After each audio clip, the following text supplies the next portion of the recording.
How to enter code in Among Us. Hello and welcome back to our channel. In this video presentation, I'll demonstrate how to enter a code in Among Us. It's a straightforward process, so follow along.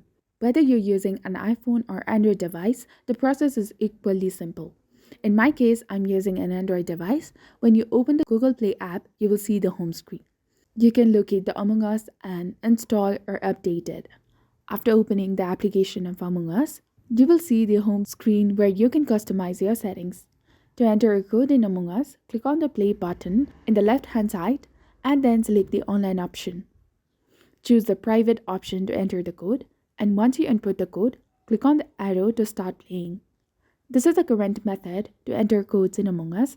I hope you found this video helpful. If it has helped you, please like, share, and subscribe to our channel for more amazing tips and tutorials. And don't forget to hit that bell icon to stay updated with our latest contents. Thank you for your viewership and support. See you in the next one.